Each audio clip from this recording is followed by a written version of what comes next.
New Zealand की cricket team का दौरा पाकिस्तान मनसूख, खिलाड़ियों का वापसी का फैसला। पीसीबी के मुताबिक फैसला न्यूजीलैंड क्रिकेट बोर्ड ने एकतरफा तौर पर किया। न्यूजीलैंड की प्राइम मिनिस्टर ने कहा थ्रेट का मसला नहीं है, लेकिन हमें इस किस्म की इत्तला है कि जब टीम बाहर निकलेगी तो बाहर उस पर कोई हमला हो सकता है। You had to trust our security system कि हमारी intelligence can provide you security, but again leaving like this is leaving a huge embarrassment for Pakistan. ये एक दोस्ताने पहने हुई इस दौरे को एक साजिश के जरिए मुलतवी किया।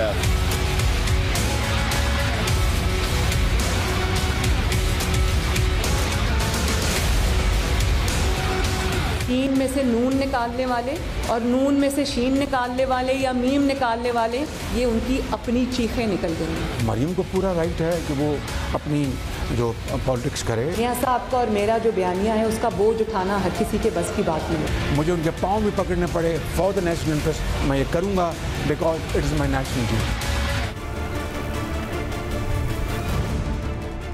18 साल बाद पाकिस्तान का दौरा करने वाली न्यूजीलैंड क्रिकेट टीम ने आज वनडे सीरीज के पहले मैच से कुछ देर कबल एकतरफा तौर पर पहले मैच फिर दौरा ही मंसूख करने का ऐलान कर दिया।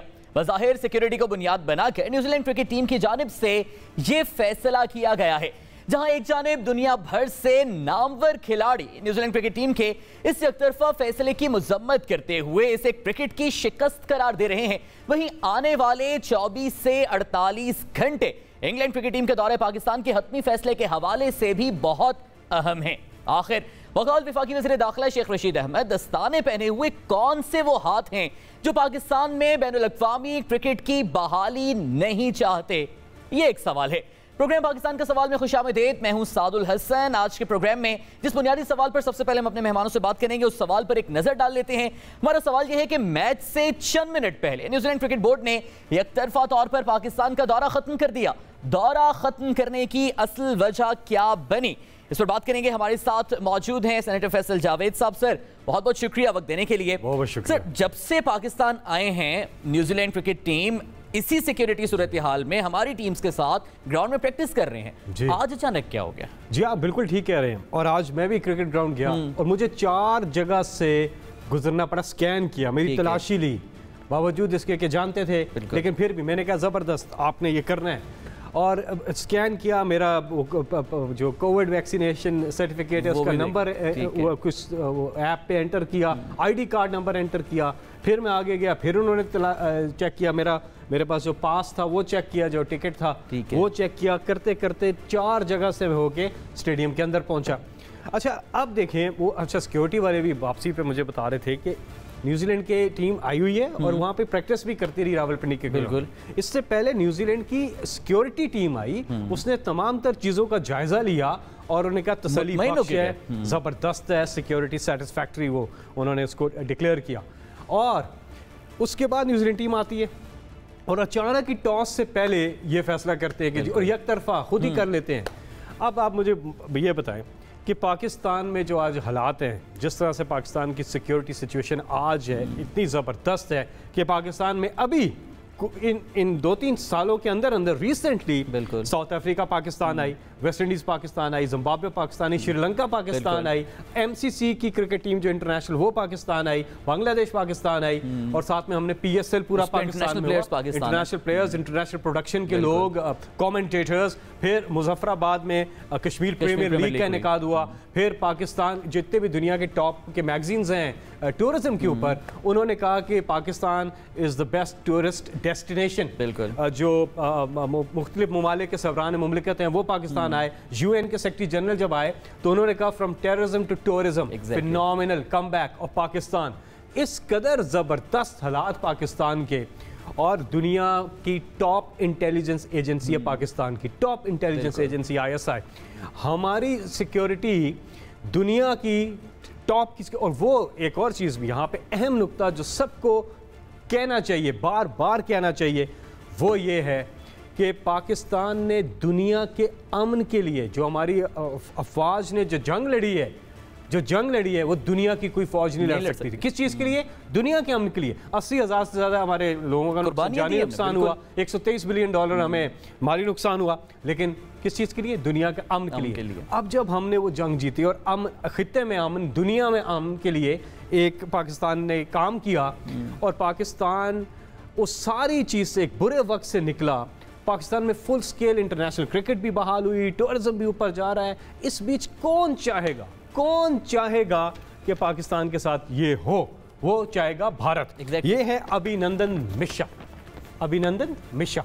ये लिखते हैं संडे गार्डियन लाइव, इनकी ये वेबसाइट है, कि न्यूजीलैंड क्रिकेट टीम में face terror attack in Pakistan. ये लिख रहे हैं, ठीक है ना जी।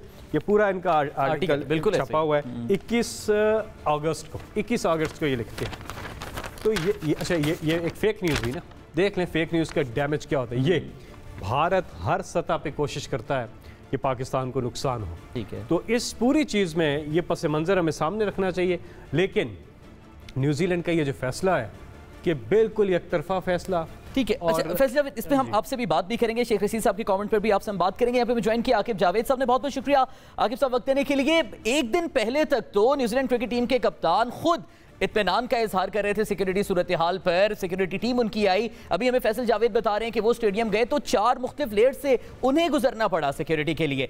इतने सख्त सिक्योरिटी प्रोटोकॉल के बावजूद क्यों इत्मीनान का इजहार आज नहीं किया गया, और वो भी कुछ मिनट पहले मैच से? देखिए, ये कोई सीधी सादी बात तो लगती नहीं है कि जी थ्रेट आई और उसके ऊपर आप फिर थोड़ा सा देखिए, आप गेस्ट है, जो होस्ट है, उसकी सिक्योरिटी को आपने ओके किया, इत्मीनान किया, आप आए, आपने प्रैक्टिस की है, जैसे सेनेटर फैसल बता भी रहे हैं कि सब कुछ ठीक था।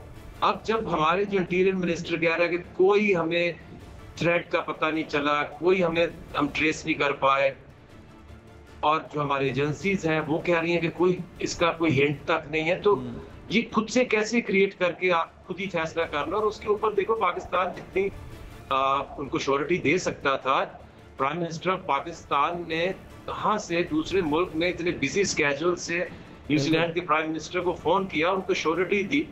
फिर क्रिकेट बोर्ड ने जो CEO है न्यूजीलैंड के क्रिकेट के, उनको बताया कि ऐसी कोई थ्रेट नहीं है, और उसके बावजूद आप एक आई डोंट नो खुद से ये क्रिएट किया हुआ डिसीजन, और आप विदिन फ्यू मिनट्स आपने फैसला लिया। ये कैसे हो सकता है? Something else. और आखिर जब जो इतना बड़ा सवाल इस पे उठाया जा रहा है, जाहिर है आप भी इसकी बात कर रहे हैं, पाकिस्तान क्रिकेट बोर्ड अब क्या कर सकता है? ठीक है, एक तरफ तो हम सुन रहे हैं कि DRS ना होने की वजह से ICC का इवेंट नहीं है, लेकिन बहरहाल एक इंटरनेशनल क्रिकेट टीम तो पाकिस्तान आई थी और उसने अपनी कमिटमेंट खत्म की, मैच खेले बगैर वापस जाने की। तो PCB ICC के पास जा सकता है? देखिए, जाना चाहिए, लेकिन उससे इन टॉप ऑफ दैट देखिए, ये जो ICC है या जो क्रिकेट बोर्ड्स होते हैं, ये इनकी ज्यादा अहमियत नहीं होती गवर्नमेंट के ऊपर। जब भी उनको आप अगर कभी भी इंडिया पाकिस्तान की बात करें तो कहते हैं गवर्नमेंट नहीं मानती क्रिकेट बोर्ड, तो कोई प्रॉब्लम नहीं है। जो ICC है, ICC भी इस तरह की एक ऑल द क्रिकेट बोर्ड्स की मिल के एक बंदे को इलेक्ट करते हैं। उसमें बड़ी इंटरेस्टिंग स्टोरी है, उसको आप इससे लिंक करें कि अभी जो इलेक्शन हुए ICC के और न्यूजीलैंड के जो CEO थे वो आप ICC की चीफ बने हैं, तो उसमें भी पाकिस्तान जो था वो उनके साथ नहीं था, उनको नहीं बनाना चाहता था। इंडिया, न्यूजीलैंड, ऑस्ट्रेलिया, इन्होंने मिलकर उठाया। तो जब आप केस लेके जाएंगे ICC में भी, तो वहां भी तो न्यूजीलैंडर आपको उनका प्रेसिडेंट नजर आएगा।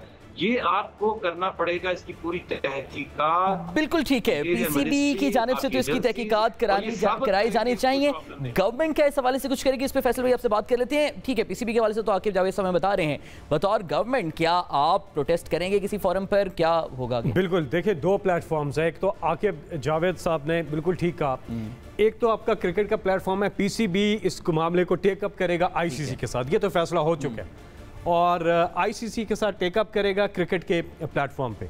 दूसरा, हमें सफारती सतह पे हम इसको पाकिस्तान टेकअप करेगा आलमी सतह पे हर जगह। देखिए, ये सिर्फ क्रिकेट की बात नहीं है, ये पाकिस्तान पे एक गलत किस्म की बात की गई है। वो मुल्क जिसकी सिक्योरिटी सिचुएशन इस कदर ज़बरदस्त है, उसके ऊपर ये बात की गई है, तो ये क्रिकेट से भी आगे की बात है। ठीक है, बाकी देखें चीज़ ये है कि जो हमारे पास जो सारी इसकी कड़ियाँ भी जो मिल रही हैं, जो मैंने आपके सामने ये भी रखा, तो ये तो जाता है भारत की तरफ जाता है, और किस तरह से वो प्रोपेगेंडा करके पाकिस्तान के खिलाफ काम करता है।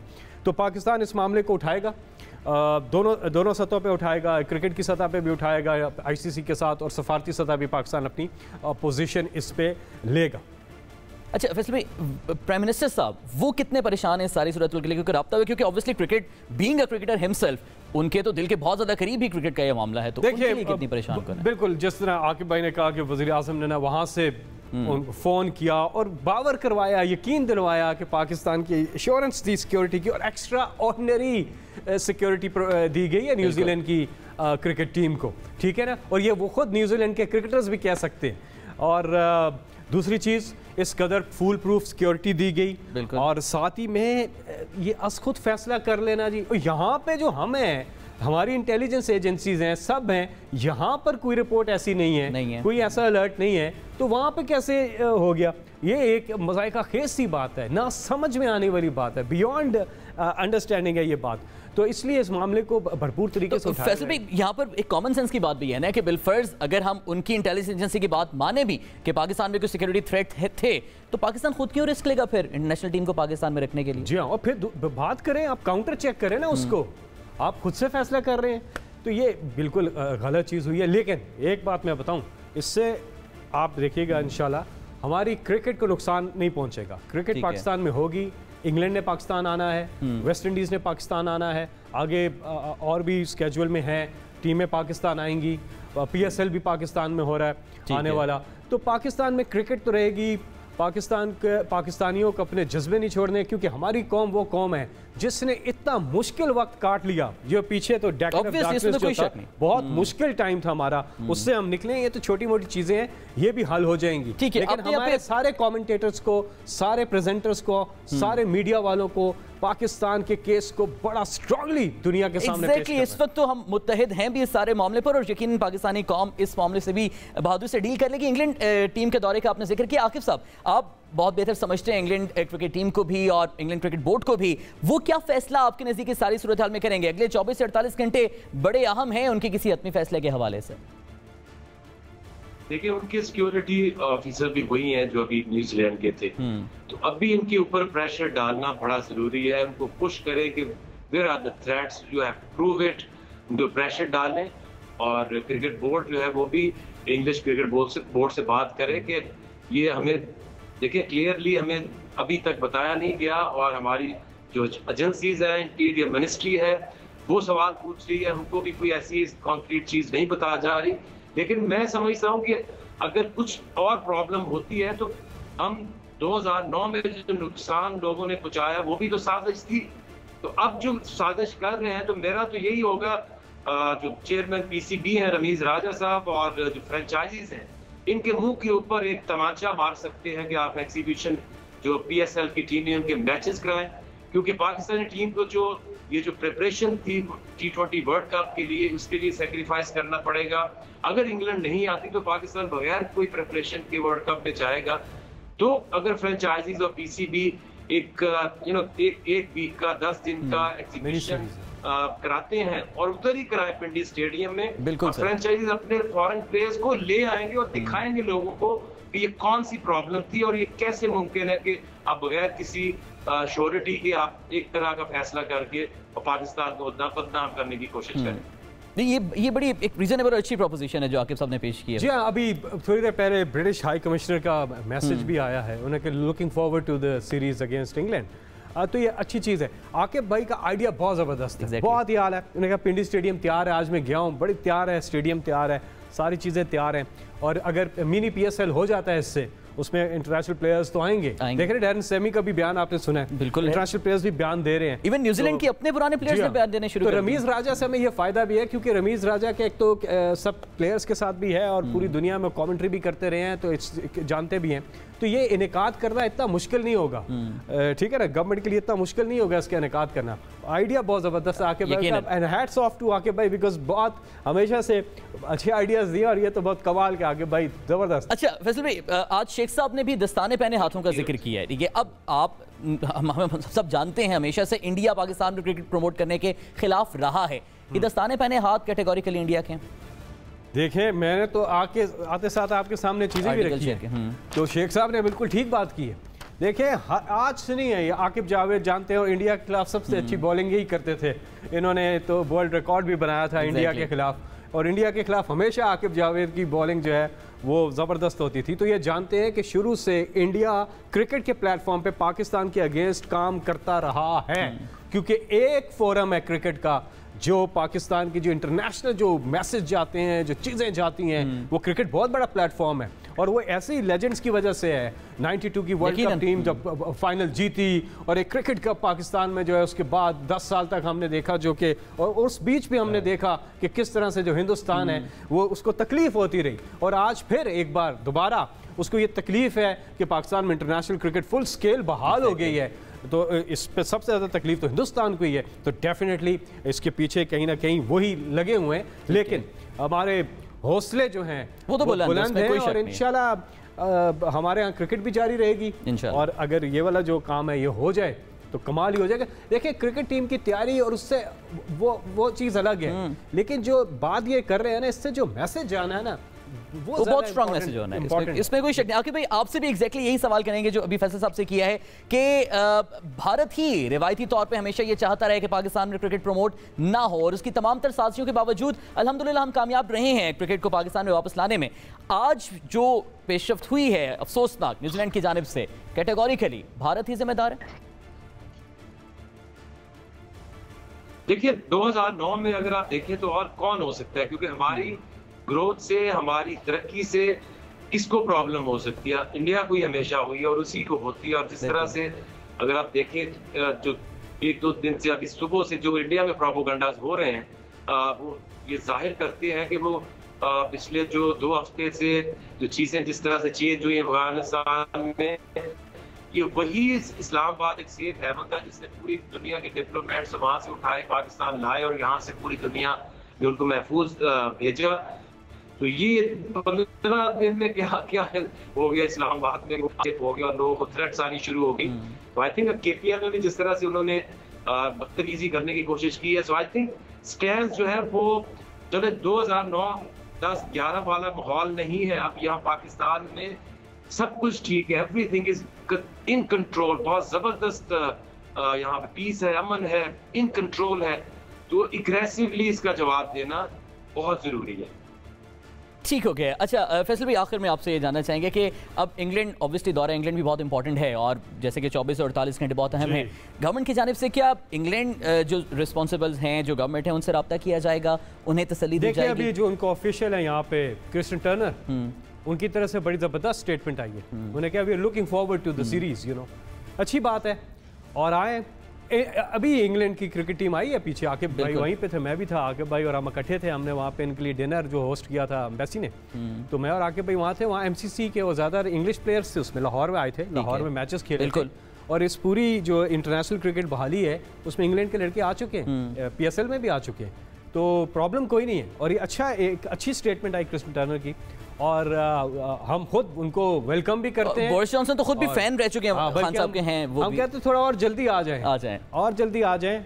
और लेकिन ये है कि आने वाले दिनों में आप देखेंगे कि जब इंग्लैंड क्रिकेट टीम आएगी, अपनी तैयारी की बात की है, देखिए मुझे क्रिकेट का मैं उस तरह से नहीं बता सकता कि ये तैयारी इनके लिए क्या है क्या नहीं है, लेकिन ये है कि पाकिस्तान क्रिकेट टीम को अब इस चीज़ से जो जज्बा मिलेगा, ये जज्बे वाले हमारे जो प्लेयर्स थे ना, अब आप देखेंगे एक अलग किस्म का उनके अंदर एक जुनून होगा। मैं आपको बता रहा हूँ, मुझे इतना क्रिकेट का मालूम नहीं है, लेकिन इतना पैशन के साथ वो खेलेंगे ना, इसमें कोई शक नहीं है। ब्लेसिंग इन डिस्गाइज कह दें आप इसको, इसमें कोई, और क्रिकेटर्स के साथ साथ पाकिस्तानी कौम का जज्बा भी, जो आज अगर ये मैच हो जाता यकीनन बहुत खुशाइंद होता, उसमें जो जोश और जज्बा देखते, उससे यकीनन ये जोश और जज्बा जो पाकिस्तानी कौम का है वो मजीद बुलंद हो चुका है। बहुत बहुत शुक्रिया फैसल जावेद साहब और आकिब जावेद साहब हमारे साथ आप मौजूद थे और इस सारी सूरत हाल पर अपनी राय और तजिए से आगे करें। नाज़रीन, ब्रेक के बाद वापस आएंगे और दीगर इश्यूज पर आपसे बात करेंगे।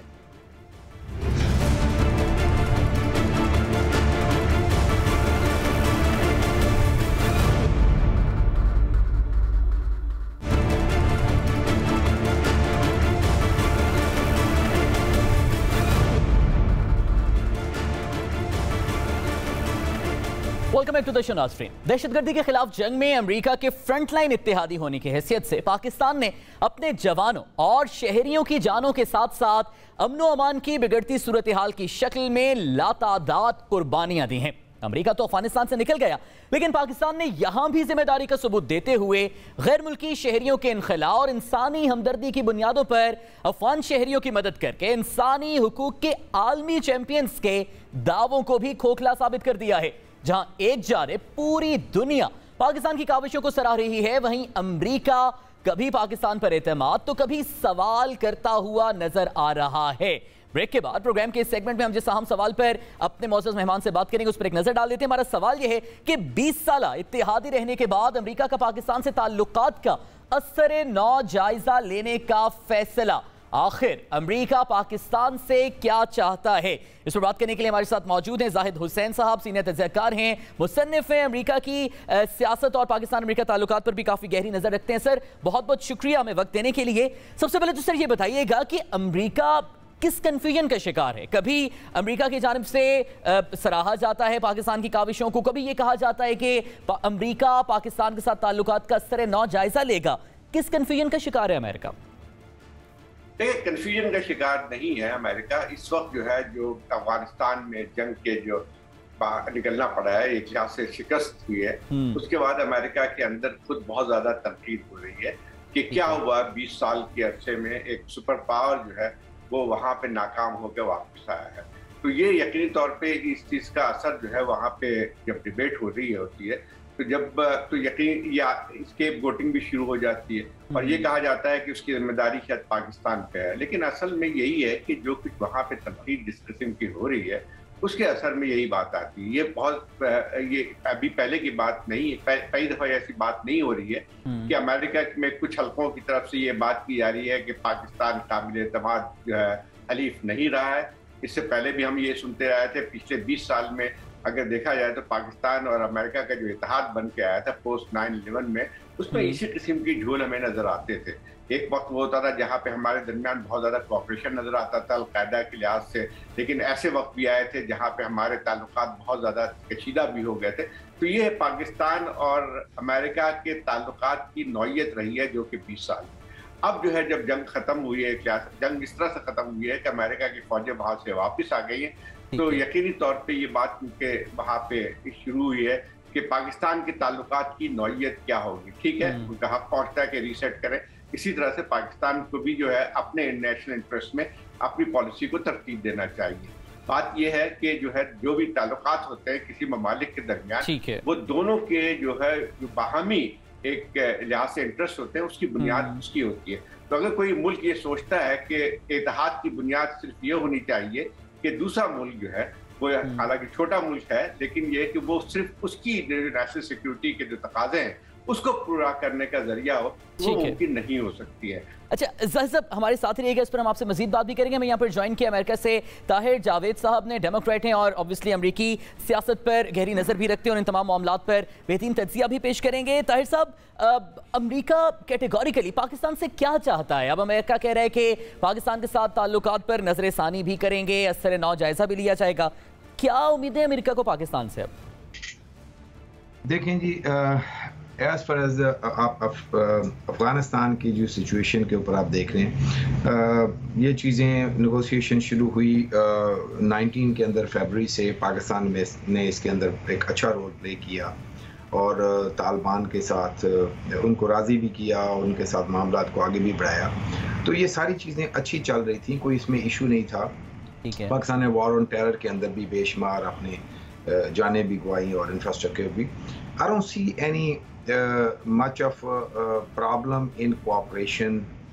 प्रॉब्लम यहाँ पे मेरा ख्याल जो इस तरह की चीज़ें हम देखते हैं वो ये कि पाकिस्तान को किसी भी सिचुएशन को हैंडल करने के लिए इंडिया के थ्रू सोचना पड़ता है कि अगर हम ये कोई भी स्टेप उठाते हैं तो इसका उनके इंडिया के साथ जो मामलात हैं उसके अंदर यानी कोई इंडिया अपर हैंड हो जाए या इंडिया को एडवांटेज हो जाए या जो भी, और इंडिया भी ऐसे ही देखता है। उसके अंदर फिर मैं समझता हूँ कि कभी कभी किसी ना किसी मोड़ के ऊपर कोई ऐसे मामला ज़रूर हो जाते हैं जहाँ पे रीजनल जो प्रायोरिटीज़ हैं वो ग्लोबल प्रायोरिटीज़ के सामने शायद कॉन्फ्लिक्ट हो जाता है या उसको उसकी हैसियत या उसकी अहमियत बढ़ जाती है। तो वहाँ पे कुछ शायद फैसले या कुछ ऐसी चीज़ें जिसमें हाँ और ना का मामला तो मैं वो उस जगह पे फिर यह कि इंडिया वहाँ पे मैं समझता हूँ कि बहुत ज़्यादा अपने जो मार्केटिंग कह लें या अपने आइडियाज़ को बढ़ाने के लिए और पाकिस्तान के ख़िलाफ़ बातें करने को उस पर बड़ा पैसा खर्च करता है। लेकिन ताहिर जावेद साहब, इस सारी सूरत हाल में अमेरिका के सामने पाकिस्तान के स्टेक्स भी हैं। भारत के मुकाबले में इस खित्ते में जो ज़्यादा कुर्बानियां दी हैं ऑब्वियसली वो पाकिस्तान ने दी हैं अमेरिका के फ्रंट लाइन इत्तेहादी होने की हैसियत से। तो क्या फिर ये बात दुरुस्त है कि बाइडन की आदत को इस खित्ते की जो ग्राउंड रियलिटीज़ हैं उसका ज़्यादा इल्म नहीं है? देखिए, मैं ये नहीं समझता कि इस खित्ते की ग्राउंड रियलिटीज़ का इल्म नहीं है, लेकिन कुछ आपके सामने ये अफ़गानिस्तान के अंदर एक केआस हुआ 2-3 हफ्ते के लिए तालिबान के साथ जो इनके मामलात थे उसके हिसाब से अमेरिका जो देख रहा था, तो जो एक आप थे कि एक वैक्यूम पैदा हुआ ना दरमियान में। अब वो इनकी अभी तक सिचुएशन ये समझ में नहीं आई कि वो आया जो एक प्रोसेस चल रहा था पीसफुली, उसके बाद वो क्यों इस तरह हुआ। अच्छा, उस वैक्यूम के पैदा होने के बाद आप ये देख सकते हैं कि तालिबान बहुत ज़्यादा अपर हैंड हो गए वहाँ पे। फिर उन्होंने जो अपनी कोलिशन जो अपनी गवर्नमेंट बनाई उसके अंदर जो पार्टिसिपेशन कोई भी बाहर अफगानिस्तान से बाहर बैठ के कोई भी मुल्क चाहेगा कि उसमें वो इंक्लूसिव हो, उसमें सब लोगों की शमूलियत हो, जो तालिबान ने नहीं की। फिर उन्होंने कुछ ऐसे लोगों को भी उसमें शामिल किया जो क्वेश्चनेबल थे अमेरिका के लिए। ठीक है, ऑब्वियसली वो ब्लैक लिस्ट पर भी थे और उस पर भी काफ़ी सवालात उठे हैं। जाहिद साहब, पाकिस्तान ने भी अपना मौक़िफ़ एक मरतबा फिर से वाज़े किया है कि अब हम अमेरिका से वैसे ताल्लुकात नहीं चाहते कि वो हमें पैसे दे, एड दे और उसके नाम पर फिर अपनी मर्जी की पॉलिसीज़ पर इम्प्लीमेंटेशन करवाता रहे। आने वाले दिनों में अब क्या देख रहे हैं? पाकिस्तान का ये स्टांस अब दुरुस्त है और मुस्तकबिल क्या होगा इन तमाम तर मामलात का? देखिए, एक बात तो है कि जो पाकिस्तान के लिए अमेरिका की इमदाद थी वो बहुत अरसे पहले खत्म हो चुकी, तकरीबन 3-4 साल में आकर देखे हैं। तो कुछ मैं ख्याल कुछ हिस्सों में तो आती है इमदाद, लेकिन वो जो उस तरह से नहीं है। तो ये सवाल इमदाद का नहीं है कि अमेरिका के साथ ताल्लुकात की बुनियाद जो हमारी इस बात पे नहीं होनी चाहिए कि इमदाद कितनी आएगी उसमें। हाँ, लेकिन जब किसी मुल्क के साथ जो ताल्लुकात होते हैं उसमें ये बुनियादी चीज़ होती है कि हमारे और उनके नेशनल इंटरेस्ट में कितनी अमांगी है, कैसे पॉलिसी में अमांगी है। तो कोई भी अगर अलायंस तो नहीं कह सकते हैं उसको, अगर किसी ताल्लुकात है किसी मुल्क में तो उसकी बुनियाद यही होनी चाहिए। देखिए, अमेरिका एक बहुत अहम मुल्क है, इसको ये कहना कि जो है वो इसकी कोई वो नहीं है। देखिए, जियो पोलिटिकल सिचुएशन जो तब्दील हुई है उसके तहत ही जो है वहाँ की सोच भी तब्दील होती है। जो सूरत हाल अमेरिका के 2001 में जो यहाँ पे थी वो अब नहीं है। तो इस लिहाज से जो वहाँ पे ये आ रही है बात कि जो खित्ते में जो तब्दीली आई है उसके बाद अपने ताल्लुकात रीसेट करें। ठीक है, होना चाहिए रीसेट। बात यह है कि इसमें फिर इस बात के लिए नहीं होता है कि फिर हमें मतलब ये कि कोई हमारे ताल्लुकात खराब हो जाने चाहिए। लेकिन मुल्कों के ताल्लुकात जो है वो रहते हैं और उसकी बुनियाद जो है मुख्तलिफ होती है और हमें इसी बुनियाद पर सोचना चाहिए। ये जरूरी नहीं है पहले अगर ये अमेरिका ये सोचता है कि उसकी ताल्लुकात की बुनियाद सिर्फ ये होनी चाहिए कि पाकिस्तान उसके जो नेशनल सिक्योरिटी उसके तकाजे है उसको पूरा करने का एक जरिया, तो वो ताल्लुकात उस बुनियाद पे नहीं बन सकते हैं।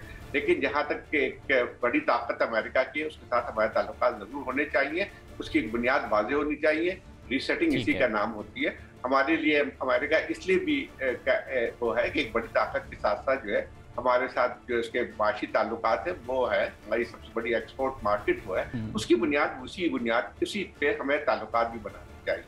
ठीक है, बहुत बहुत शुक्रिया जाहिद हुसैन साहब और ताहिर जावेद साहब हमारे साथ मौजूद थे। सारी सूरत हाल पर हम अपने तज्जिए से आगाह कर रहे हैं। नाज़रीन, मुल्क की सियासी सूरत हाल पर कुछ गुफ्तगू करेंगे इस ब्रेक के बाद।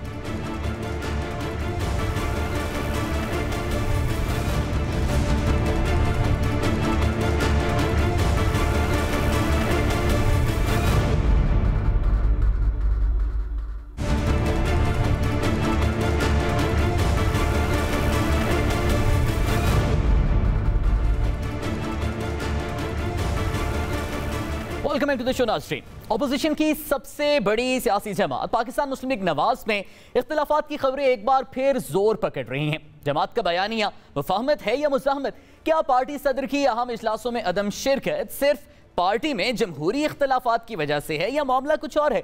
और क्या आज पार्टी के सेक्रेटरी जनरल एहसन इकबाल की जानिब से मियां जावेद लतीफ को शो कॉज नोटिस जारी करना पार्टी के अंदर बयानियों के टकराव की खबरों की तस्दीक नहीं करता? ये वो तमाम तर सवाल हैं जिस पर आज अपने मेहमान से बात करेंगे। लेकिन जो बुनियादी सवाल हमारे सेगमेंट का है, सबसे पहले उस पर एक नजर डाल लेते हैं। हमारा सवाल ये है कि मुस्लिम लीग नून में मुज़ाहमत और मुफाहमत की जंग मुस्लिम लीग नून को कितना नुकसान पहुंचा रही है? हमारे साथ मौजूद हैं साबिक वज़ीर-ए-आज़म पाकिस्तान और सीनियर रहनुमा पाकिस्तान मुस्लिम लीग नून शाहिद खाकान अब्बासी साहब। सर बहुत बहुत शुक्रिया हमें वक्त देने के लिए। सर सबसे पहले तो ये बताइएगा कि क्या मामलात पार्टी में चल रहे हैं? मुज़ाहमत, मुफाहमत, फिर कोई हार्डलाइन बयान देता है मुफाहमत के हवाले से तो शो कॉज नोटिस भी उनको दे दिया गया है। क्या चल रहा है पार्टी में सर? देखिए, मैं हमेशा कहता हूँ मुज़ाहमत मुफाहमत सियासत में नहीं होती, सियासत में असूल होते हैं। हम अपने असूलों पर खड़े हैं कि मुल्क में आइन की बालादस्ती होनी चाहिए, इलेक्शन चोरी नहीं होने चाहिए, मुल्क में जो इदारे हैं अपनी आइनी हदूद में रहें और इसी तरह मुल्क तरक्की करता है। जो पार्टी के इंटरनल मामलात हैं उनमें ये प्रॉब्लम्स होते हैं। अभी एक साहब ने कुछ ऐसे मुतनाज़ा बयान दिए जिस पर पार्टी को एक्शन लेना पड़ा और आज एहसन इकबाल साहब ने उनको शो कॉज नोटिस जारी कर दी है। अब वो जवाब देंगे क्योंकि हमने तस्दीक की कि क्या ये बातें ऐसी हुई हैं तो वो हकीकत में हुई थी। तो ये इन बातों की कोई जगह नहीं है सियासत में और ख़ास तौर पर जमात के अंदर। तो ये हमारा इंटरनल मामला ही चलता है। लेकिन पार्टी के अंदर फिर बयानी के इख्तलाफात तो मौजूद हैं ना, क्योंकि कल मरियम साहिबा ने भी कहा है कि इख्तलाफात तो हर जमहूरी पार्टी में होते हैं। तो इस बयानी के इख्तलाफात पार्टी के अंदर तो हैं, इससे तो इनकार नहीं कर सकते। जी बिल्कुल, इख्तलाफ राय होता है, लेकिन जब पार्टी फैसला कर लेती है तो उसके अंदर कोई इख्तलाफ की गुंजाइश नहीं रहती।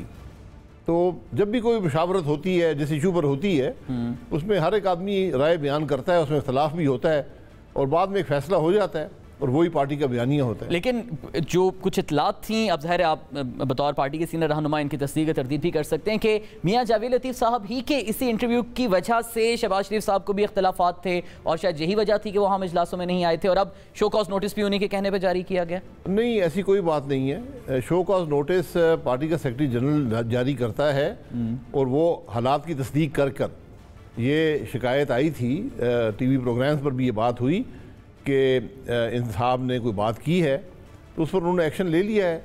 तो शहबाज शरीफ साहब जो हमारी पार्टी के डिविजनल जो कन्वेंशन हो रहे हैं लाहौर में, उसमें कुछ में शिरकत करेंगे, कुछ में नहीं करेंगे। मैंने भी 2 इजलासों में शिरकत करनी है, 9 इजलास 2 हफ्तों में होंगे। तो ये इसमें कोई ऐसी बात नहीं है। जो एक्शन लेना था पार्टी ने वो ले लिया है। उसकी शहबाज शरीफ साहब की मौजूदगी उन इजलासों में उसके इस बात से कोई ताल्लुक नहीं है। अच्छा, तो ये जो इख्तलाफात फिर सारे पार्टी के अंदर हैं, ऑब्वियसली जमहूरी पार्टी है, इख्तलाफ राय होता है, ये किन आरा पर आजकल इख्तलाफात ये चल रहे हैं? इख्तलाफात देखें, जो इशू आता है उस पर मुशावरत होती है, उसमें इख्तलाफ राय होता है, हर शख्स अपनी राय का इजहार करता है, उसके बाद मुशावरत होती है और एक बात पर फैसला हो जाता है। उसके बाद फिर गुंजाइश नहीं रहती किसी इख्तलाफ की। तो नवाज शरीफ साहब के हवाले से भी ये खबरें थी कि उन्होंने अब ये फैसला किया है कि अब पार्टी जो है वो अपना मुज़ाहमती बयानिया ही लेकर आगे चलेगी। तो अब पार्टी का बयानिया होगा क्या? तो आम इंतखाबात में सियासी तौर पे देखा जाए तो ज़्यादा वक्त तो नहीं रहता। देखिए, मुस्लिम लीग नून बात कर रही है आइन की, इसको आप मुज़ाहमत समझें, मुफाहमत समझें। हम ये समझते हैं कि जब तक मुल्क का निज़ाम आइन के मुताबिक नहीं चलेगा पाकिस्तान तरक्की नहीं कर सकता।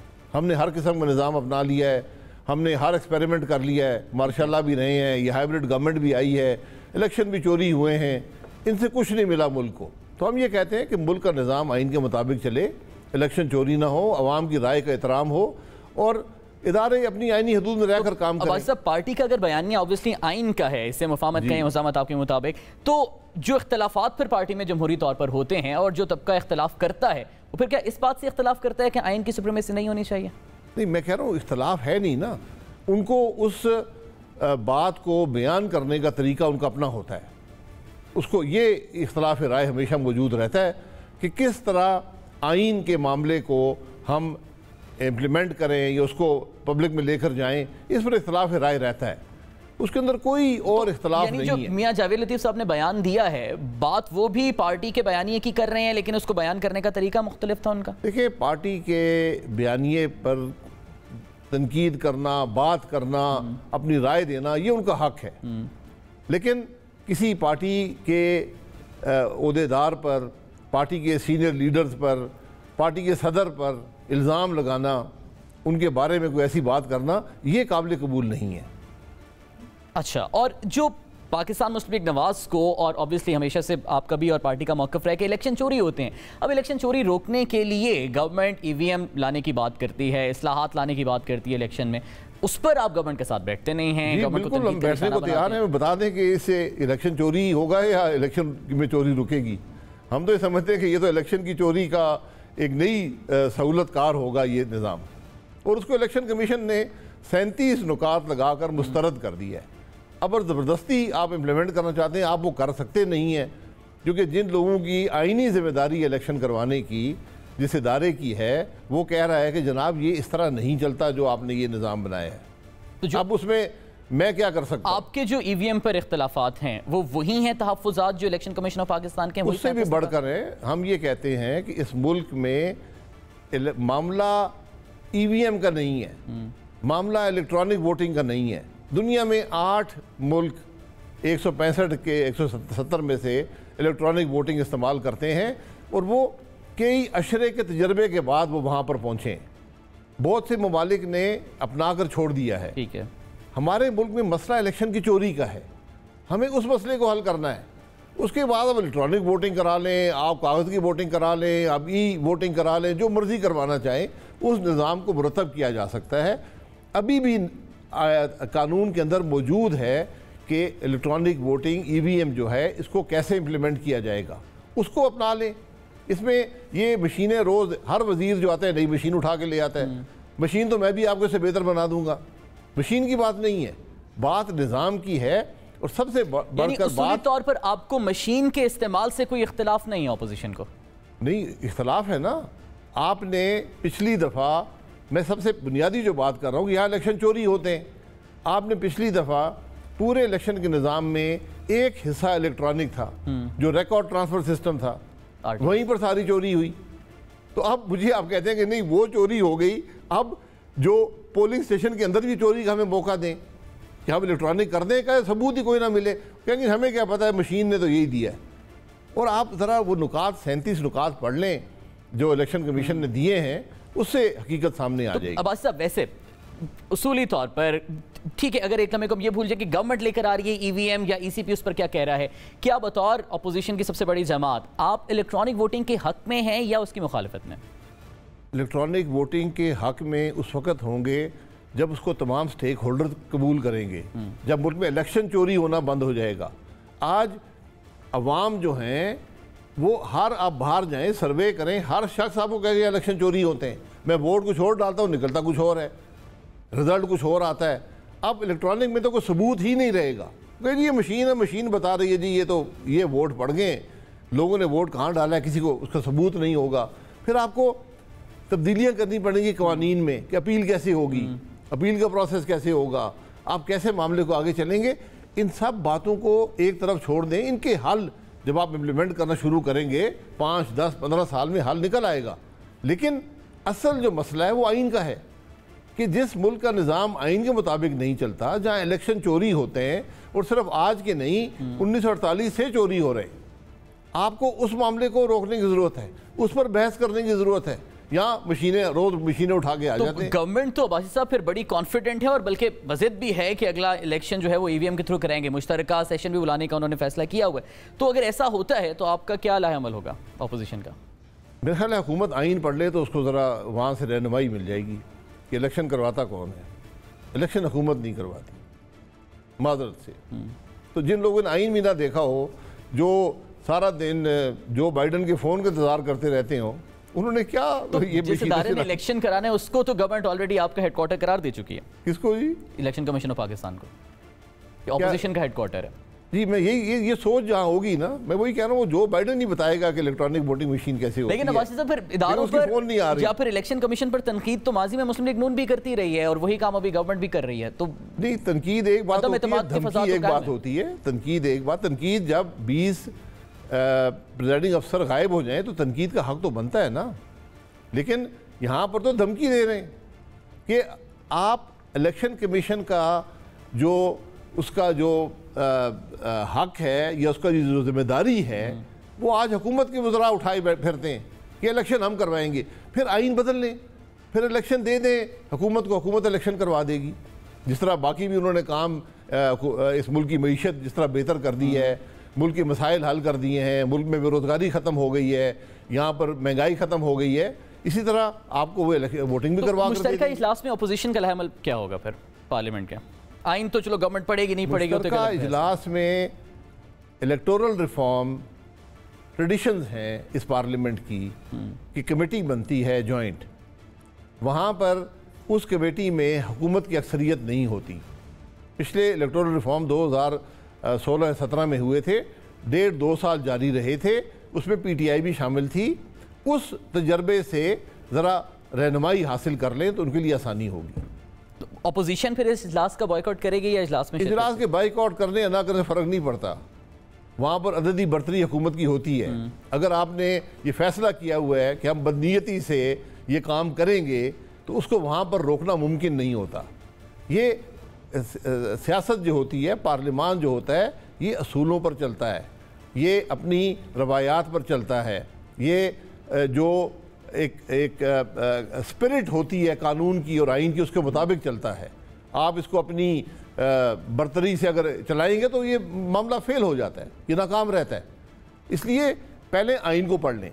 आइन में हुकूमत को ये हक हासिल नहीं है कि वो इलेक्शन के निज़ाम में इंटरफियर कर सके।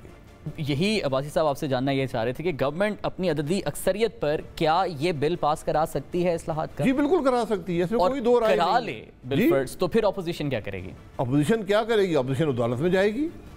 लेकिन बात यह है कि ये तो मामला आइन से मुतसादम है। आप अगर इलेक्शन कमीशन की जिम्मेदारी खुद अखज़ करना चाहेंगे तो उसकी इजाज़त तो आइन नहीं देता ना, फिर आइन को बदल लें।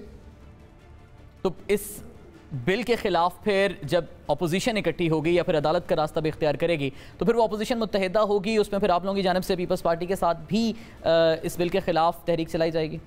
जी सारे अपोजिशन मुत्तहिद होगी। मेरा ख्याल हुकूमत के भी जो अरकान है वो भी शायद इस बात को समझेंगे कि ये निज़ाम इस तरह चलता नहीं है।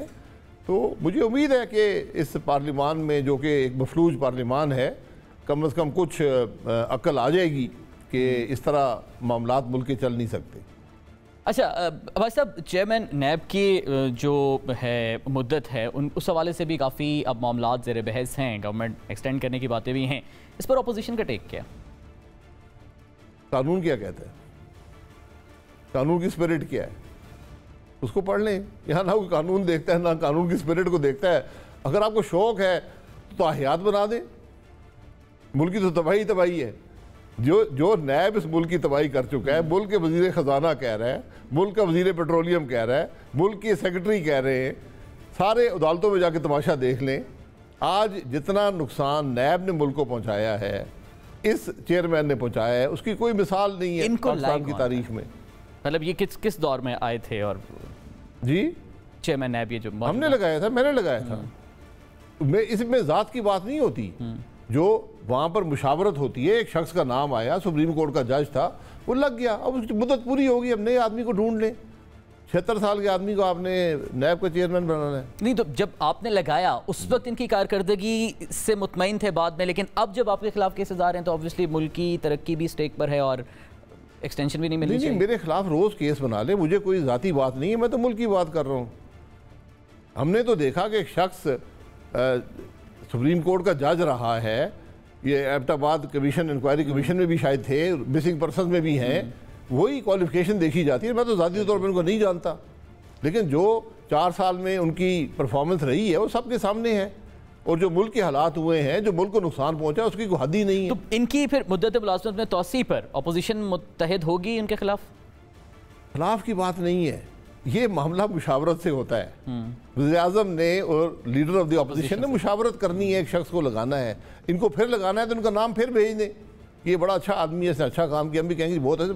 मैं तो कहता हूँ ताहियात बना दे, कोई फ़र्क नहीं पड़ता। लेकिन अब्बासी साहब, फिर यहाँ पर सवाल तो यही है ना कि अपोजिशन खुद मुत्तहिद नहीं है, तो हुकूमत के साथ फिर किस तरह की मुशावरत करेगी अपोजिशन? अपोजिशन किसी के हक में या खिलाफ मुत्तहिद नहीं है। अपोजिशन एक कानून के लिए, एक असूल के लिए मुत्तहिद है। कि नैब का चेयरमैन 4 साल की उसकी टर्म है, एक्सटेंडेबल नहीं है, उसमें मुशावरत से लगता है शख्स, उसका पूरा तरीक़ाकार दिया हुआ है।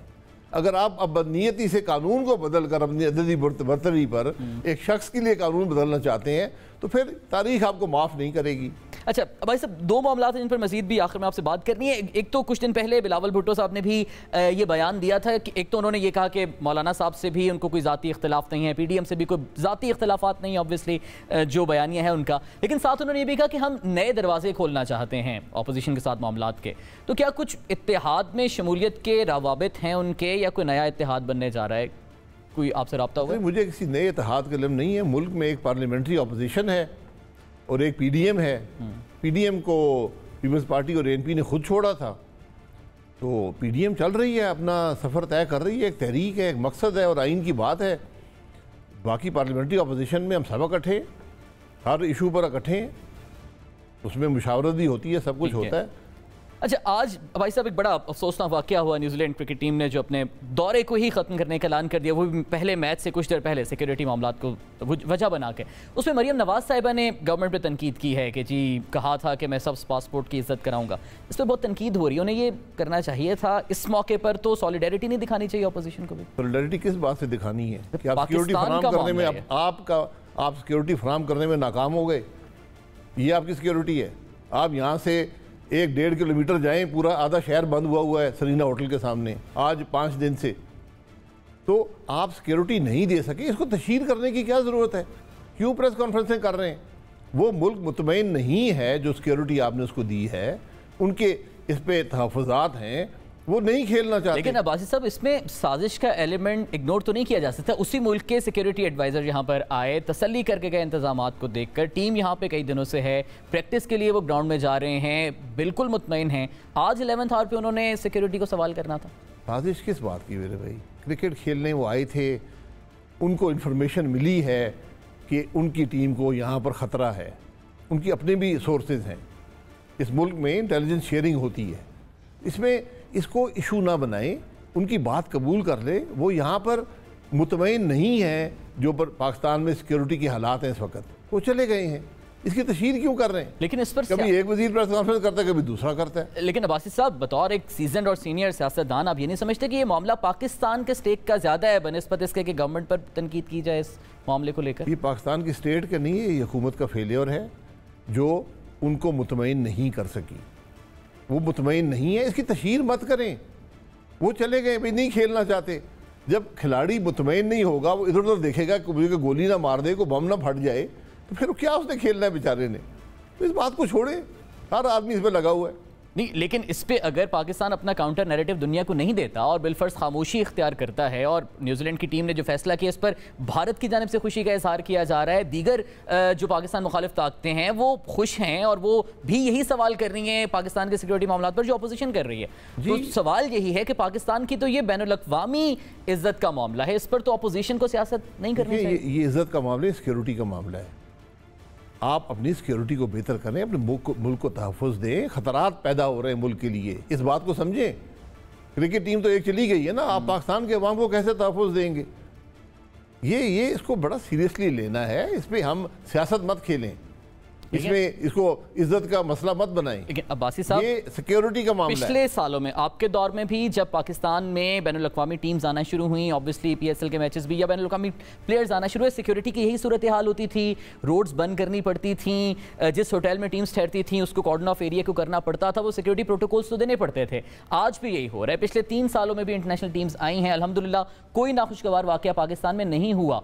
तो आज सिर्फ इस एक टीम के इस फैसले को बुनियाद बनाकर सिक्योरिटी थ्रेट्स पर, और वो भी मैच से कुछ देर पहले, सिक्योरिटी सूरत हाल पर सवाल उठाया जा सकता है? बिल्कुल उठाया गया है कि मैच से चंद घंटे पहले वो टीम ने कहा जनाब हमें थ्रेट है, उनकी अपने इंटेलिजेंस के सोर्सेज हैं, उन्होंने कहा हमें थ्रेट है, हम नहीं खेल सकते। बात ख़त्म हो गई। आप उस थ्रेट को दूर करें, अपने सिक्योरिटी के इंतजाम को बेहतर बने, जो आपके मामलात बैनुल-अक़वामी मामलात उनको दुरुस्त करें।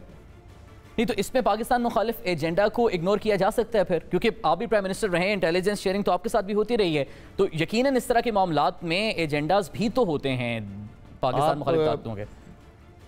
अपने दुश्मन से खैर की तवक्को मत रखें। नहीं रख सकते, न्यूजीलैंड आपको दुश्मन नहीं है, उनकी टीम खेलने आई थी। वो जो उनको सिक्योरिटी थ्रेट मिली है उसकी बुनियाद पर उन्होंने समझा कि हम यहाँ नहीं खेल सकते, बात ख़त्म हो गई। इसको उछालने की कोई ज़रूरत नहीं है, प्रेस कॉन्फ्रेंसेस की ज़रूरत नहीं है। आप क्या कहेंगे कि ये न्यूजीलैंड ने साजिश कर दी है आपके ख़िलाफ़। अब तकरीबन ज़्यादा दुनिया तो आपसे वैसे ही नाराज़ है। जो बाइडन हमें फ़ोन नहीं करता, हमें बड़ी तकलीफ़ है, हर मुल्क आपसे नाराज़ ही नज़र आता है, तो अब न्यूजीलैंड को भी नाराज़ कर दें। ठीक है, बहुत बहुत शुक्रिया शायद खान अब्बासी हमारे साथ मौजूद थे और इस सारी सूरत हाल पर, सियासी मामलात भी और दीगर उमूर पर हमें अपने तजिए से आगाह कर रहे थे। नाज़रीन, प्रोग्राम पाकिस्तान का सवाल से मुझे इजाज़त दीजिए। पाकिस्तान के दीगर सवालों के साथ कल दोबारा आपकी खिदमत में हाजिर होंगे। अल्लाह ने के बाद।